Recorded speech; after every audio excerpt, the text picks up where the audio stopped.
கர்த்தருடைய பரிசுத்த நாமத்துக்கு ஸ்தோத்திரம். என் பேர் க்ளோரி எப்சிபா. மார்த்தாண்டாருங்கமேல திக்குறிச்சி பகுதியிலேருந்து வரேன். எனக்கு ஒரு 7-8 மாதமாக ஒரு பெரிய ஒரு பிரச்சனை என்னென்னா, இந்த 2 தாடைகளும் ஜாயின் இடத்துல பயங்கரம் ஒரு மாதிரி, அது என்னன்னே சொல்ல முடியாது. எனக்கு அந்த அளவு ஒரு வலி வேதனையோட ஒரு இதுவாக இருக்கும். அப்போ என்ன, நான் அப்படியே பல்களை போட்டு கடிப்பேன்.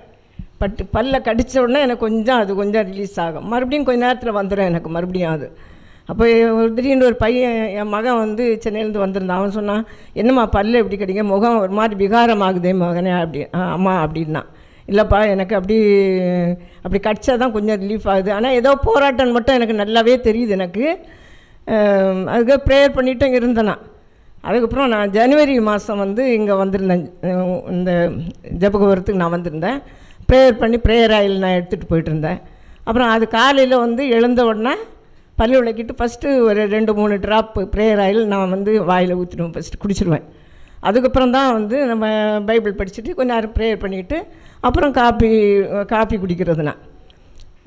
அது அப்புறம் எனக்கு இப்போ நாள் பொழுதில் எனக்கு அது நல்லா ஆயிடுச்சு. அந்த பல்லை கடிக்கிறனால நிறைய பற்களே எனக்கு உடஞ்சி போச்சு. ஃபுல்லாக எல்லா பல்லும் அப்படி ஆட்டம் கொடுத்துட்டே இருக்கேன். கீழ்த்தாடை பல் ஃபுல்லாக ஆடிக்கிட்டே இருக்கேன். எனக்கு அந்த வலி இப்போ எல்லாம் ரிலீஃப் ஆகிடுச்சு, நல்லா சுகம் கிடச்சிச்சு. அப்புறம் இன்னொரு இது என்னென்னா, நான் நல்லா ஒரு காப்பிக்கு அடிமையாக இருந்தேன். நான் பயங்கரமாக காப்பி குடிப்பேன். ஒரு ஸ்ட்ராங்காக கசக்கிற மாதிரி காப்பி போட்டு அப்பப்போ குடிச்சிட்டே இருப்பேன். பல் விளக்கும் முன்னாடி காப்பி போட்டு வச்சுட்டு தான் பல்லை விளக்குவேன். உடனே காப்பி குடிச்சே ஆகணும். அந்த இதுலேருந்து கர்த்தர் எனக்கு விடுதலை தந்தார்.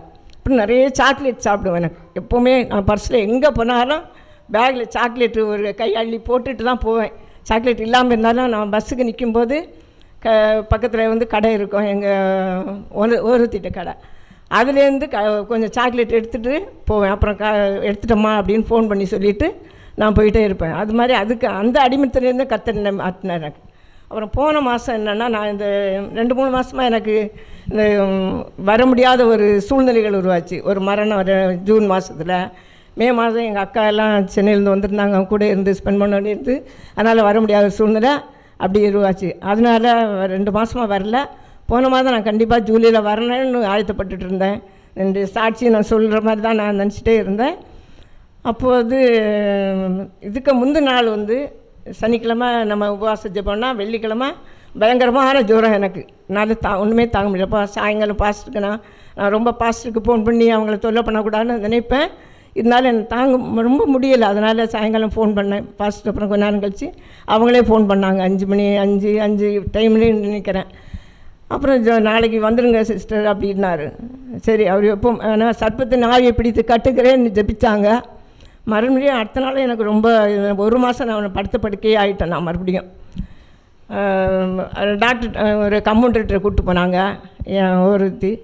அதில் போயிட்டு ஒரு 420 ரூபா செலவாச்சு. கம்பவுண்டர்கிட்ட போயிட்டு 2 நாள் போனது. 2 ஊசி போட்டாங்க, மாத்திரை கொடுத்தாங்க. அதில் வந்த விளைவு என்னென்னா, ஜுரம் கொஞ்சம் குறைஞ்சிது. வயிறு புண்ணு, வாய் புண்ணெல்லாம் எனக்கு ரொம்ப இதுவாகிடுச்சு. அப்புறம் நான் ப்ரேயர் ஆயில் தான் நான் யூஸ் பண்ணிகிட்டு இருந்தேன். அப்புறம் அப்படி படுத்துக்கிட்டே நான் இது கேட்கும்போது ஒரு மெசேஜில் சொன்னாங்க, உபவாசம் இருந்து ஒரு பிரதர் உயிரையே மாற்றிட்டாங்க அப்படின்ட்டு.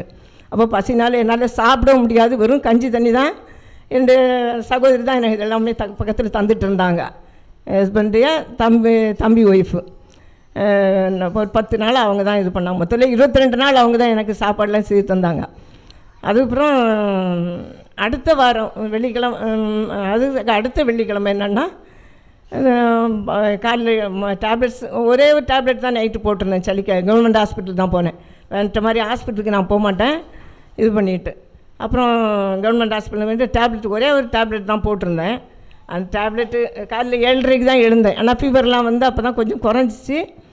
எழுந்து பாத்ரூம் போகலான்னு போகும்போது ரூமில், எங்கள் வீடு ஒரு சின்ன வீடு தான், எங்களுக்கு ஒரு ஹால், ஒரு ரூம், கிச்சன் தான் இருக்கும். அந்த ரூமில் பெட்ரூமில் தான், அங்கே தான் பாத்ரூம் இருக்குது. போகும்போது நான் அங்கே விழுந்துட்டேன். அப்படியே உட்காந்த மாதிரியே விழுந்துட்டேன். என் அக்கா உடனே அக்காட்ட ஃபோன் பண்ணல. அப்போ எங்கள் எல்லாம் கேட்டாங்க, எப்படி விழுந்த அப்படின்ட்டு. அதோடைய பதில், நான் சரியான பதில் எல்லாருக்குமே நான் உண்மையை மறைச்சேன். அது விழுந்தது எப்படின்னா, நான் பாத்ரூம் கதவு திறக்கும்போது ஒரு பெரிய பல்லிடும் முதலாளவே இருக்கும் போல் இருக்குது. அது அது என் மேலே விழுந்துற போதுன்னு நான் கொஞ்சம் பின்வாங்கினேன். அது அந்த இதில் நான் அப்படி உட்காந்த மாதிரியே பயங்கரமாக விழுந்து என்னால் வலி தாங்க முடியலை. அந்த இடத்துலையே பாத்ரூம் போயிட்டேன் நான் அப்படியே இது பண்ணிவிட்டு. துணியெல்லாம் நனைச்சி அப்படியே நைட்டி எல்லாம் தூக்கி போட்டு கழட்டி போட்டு வேறு ஒரு நைட்டி எடுத்து போட்டுட்டு உடனே நான் வந்து ஹாலில் போய் கட்டில் பக்கத்தில் முழங்கால் படிக்கிட்டேன். முழங்கால் பட்டு பாஸ்டருக்கு நான் ஃபோன் பண்ணேன். பாஸ்டர் என்னால் தாங்கள் இப்படி விழுந்துட்டேன் அப்படின்ட்டு. அப்போ உடனே பாஸ்டர் முதல்ல என்னை கேட்ட கேள்வி, ஏன் அன்றைக்கி ப்ரேயருக்கு வரலன்னு தான் ஃபஸ்ட்டு என்னை கேட்டாங்க. அப்புறம் ஜெபிச்சாங்க. எனக்கு நான் என்னுடைய இடுப்பு வலி எலும்பெல்லாம் ஒடிஞ்சு போச்சுன்னே நான் நினச்சேன். அந்த அளவுக்கு என்னால் வலி தாங்க முடியாத வலி எனக்கு. அப்புறம் பக்கத்தில் அவங்க எல்லோரும் கூப்பிட்டாங்க, வாங்கக்கா ஹாஸ்பிட்டல் போகலாம், போய் ஸ்கேன் பண்ணி பார்ப்போம். வேண்டாம், ஸ்கேன் வேண்டாம், ஒன்றும் வேண்டாம், அதுக்கு செலவு பண்ண வேண்டாம் அப்படின்ட்டேன். உடனே என்ன பண்ணால் என்னுடைய அவள் சகோதரன் ஒவ்வொருத்திட்ட மருமகள்கிட்ட ஃபோன் பண்ணி அந்த நிமிஷமே வலியோடு வலியாக நின்னேன். அவள்கிட்ட என்னுடைய காசு எங்கள் அக்கா எனக்கு அனுப்பியிருந்தாங்க, அவளுடைய அக்கௌண்ட்டில் பணம் இருந்தது. அப்போது நான் சொன்னேன், உடனே பாஸ்டருடைய நம்பரை கொடுத்து இது ஒரு 1000 ரூபாய் அனுப்புமா அப்படின்னேன்.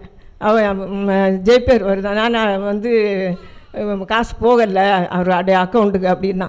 சரி போம்மா பரவாயில்ல இருக்குது, நான் வேறு நம்பர் தரேன்னா. அப்புறம் வேறு நம்பர் கொடுக்கவே இல்லை அவளுக்கு. நான் அப்படி இது பண்ணிட்டேன். ஆனால் ஜெபத்திலே தான் நான் இது பண்ணிகிட்டு இருந்தேன். அப்புறம் 3ஆவது நாள் வந்து பயங்கர என்னால் படுக்க முடியாது, எழுந்திருக்க முடியாது, நிற்க முடியாது, ஒன்றுமே முடியாது. யாராவது வந்து கதவு வந்து தட்டினா திறக்க கூட என்னால் எழுந்த முடியாது. இருந்தாலும் நான் தான் பயங்கரமாக சத்தம் போட்டுட்டு எழுந்து கதவு திறப்பேன். என்னை பார்க்குறதுக்கு யாரோ வராங்க, யாரும் வராமல் இருந்தால் நல்லதுன்னே அந்த நேரத்தில் நினைப்பேன் நான். அப்புறம் 3ஆவது நாள் நான் இன்னும் நைட்டு படுக்கும்போது, எசப்பா எனக்கு யாருப்பா இருக்கிறாங்க, நீங்கள் தானப்பா எனக்கு எல்லாமே சொன்னீங்க, இயேசுவே அந்த வலியை எடுத்து போடுங்கன்னு பயங்கரமாக அழுதேன் கத்தி. காலையில் எழுந்திருக்கும் போது எனக்கு பாதி வலி குறைஞ்சிச்சு எனக்கு. அப்போ டெய்லி காலையில் எழுந்தோன்னே எங்கள் அக்கா ஃபோன் பண்ணுவாங்க, எப்படி இருக்குன்னு. அக்கா எனக்கு 50% வலி கம்மியாயிடுச்சுக்கா அப்படின்னு. சரி நல்லா பண்ணு. ஆனால் நான் விழுந்தோடனே எங்கள் அக்கா என்கிட்ட கேட்டது, முதல்ல பாஸ்டருக்கு ஜெபம் பண்ணி பாஸ்டர்கிட்ட ஃபோன் பண்ணியா அப்படின்ட்டு. பண்ணிட்டாக்கா, பாஸ்டருக்கு தான் ஃபோன் பண்ணேன், பண்ணிட்டு தாக்கா உனக்கு நான் ஃபோன் பண்ணேன் அப்படின்னேன். அதுக்கு அடுத்து எனக்கு இந்த அளவு நான் நடப்பேன்னு இந்த சேர்க்கல, எந்த எலும்புக்கு எந்த பாதிப்பும் இல்லை. இது பண்ணி என்னுடைய 2 பிள்ளைகளும் என்ன வந்து சென்னையில் இருக்கிறாங்க, வந்து பார்த்துட்டு போயிட்டாங்க. அவ்வளோதான் இது பண்ணிவிட்டு கர்த்தர் இந்த இடத்துல கொண்டு சேர்த்த கிருபிக்காக கர்த்தருக்கு நன்றி செலுத்தம் தான். சுகம் பலன் ஆரோக்கியத்தை கர்த்தர் தந்து என்னை வழிநடத்திற்காக தேவாதி தேவனுக்கு நன்றி செலுத்துக்கிறேன். ஆமென்.